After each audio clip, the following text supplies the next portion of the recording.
Hello and welcome to the show. My name is Michelle Van de Pass and I'm pleased, honored, and thrilled to be interviewing my guest today, Deanna Jaya Nakostin. Welcome to the show. Thank you. So you've written this fabulous book, Creating Community Wherever You Are. Yes. It's so important because so many of us feel disconnected these days. You've been doing this a long time. How many years? For 33 years. Wow. Have people felt as disconnected back then as they do now? Yes.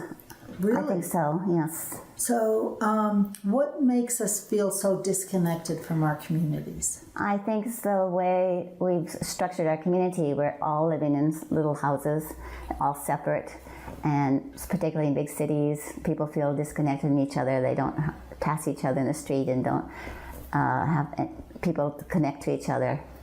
You've got some great ideas in this book about how to create community, but before we go there, I just want to honor you. You have been living in community for 33 years. Yes. So as long as you've been doing this, as long as you've been creating community, you've been living in an intentional community. Tell me a little bit about what that means. There are a group of people that gather together, and in our particular community, there's many kinds of communities, but in our particular community, everybody has their little cabin or a room that they have for their private space, and then we share a kitchen together, and we take care of each other by cooking for each other. And I particularly set up a whole food program where I do purchase all the food. We do organic food, and then everybody, from what I purchase, the basics, they create the meals for each other.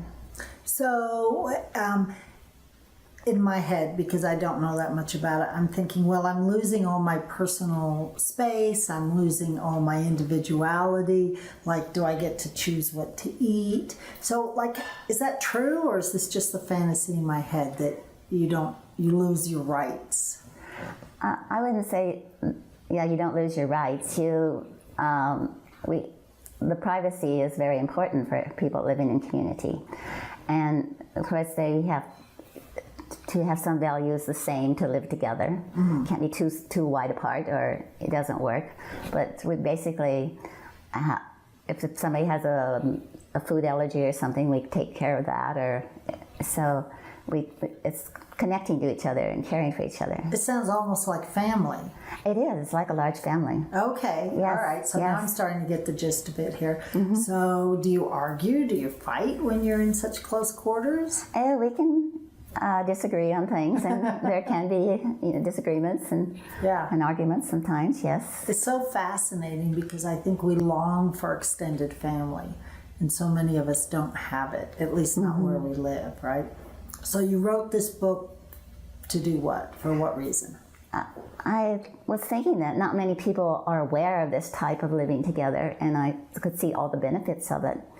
And I just wanted people to see possibilities by reading my story about community, that they could see possibilities of how they could carry it over into their own lives, the principles of it.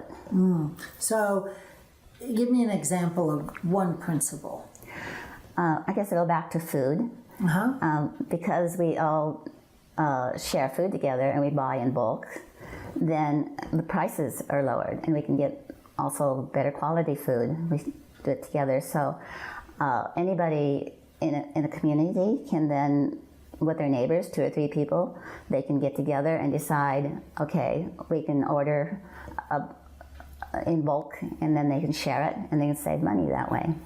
So there's some of that sort of happening with community gardens and what's it called, shares. I used to be part of a share for a farm share, right? Where you buy into the share and then they divide the food up for the people who are part of that. So that's sort of gearing toward what you're talking about without moving into a community. Yes, there's many things we can do.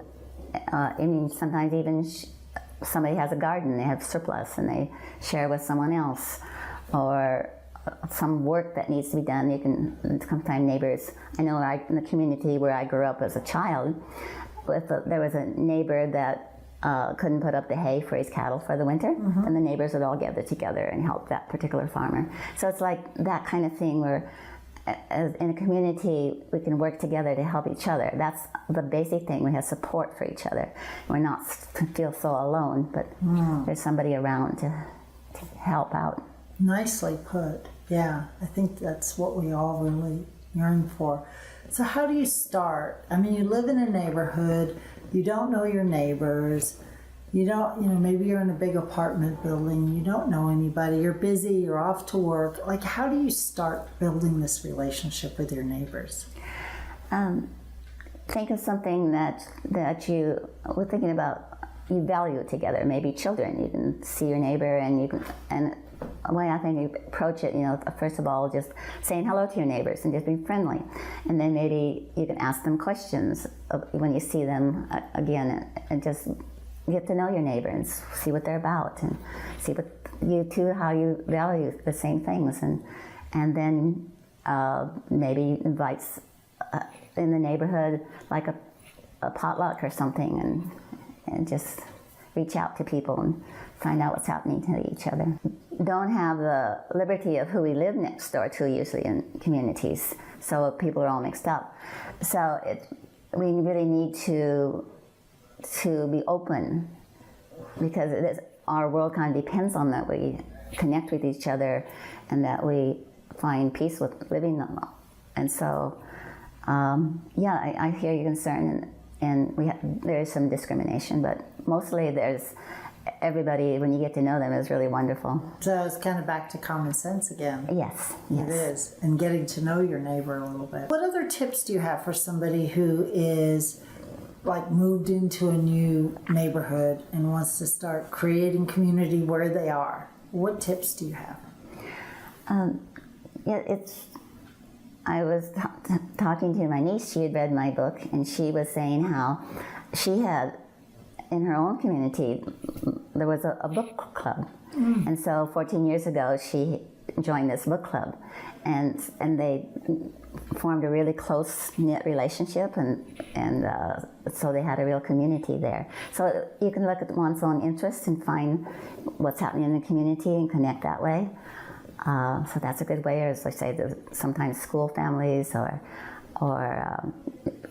being just around and talking to your neighbors in the neighborhood. And you mentioned gardening, and you mentioned potlucks. So yes.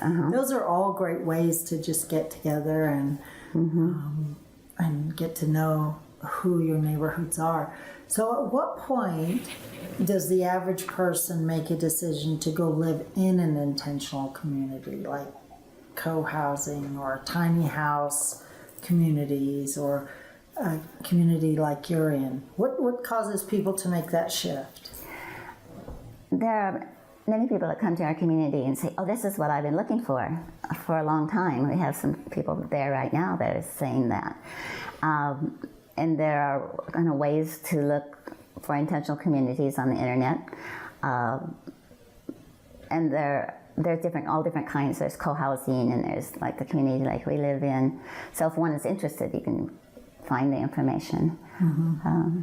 And you're really saying, though, in your book that you don't have to go do that. Right, that's what I'm saying. That's why it's creating community wherever you are. Right. Because a lot of people crave community, and a lot of people even maybe like to live in an intentional community, but it's not available. So, but we can start communicating and creating community wherever we're at. I love that. Thank you so much. You're welcome. So the book again is Creating Community Wherever You Are. Deanna Jaya Nackelstein. Yes. Thank you so much. It's been a pleasure. Thank you. I have read the book, but I really want to get my own copy and read it and have it by my bedside as a reminder for me to reach out more to my neighbors. It's available everywhere books are sold. Right now it's on Amazon. I love that. Okay, go get your copy, and thank you so much for being a guest. Okay.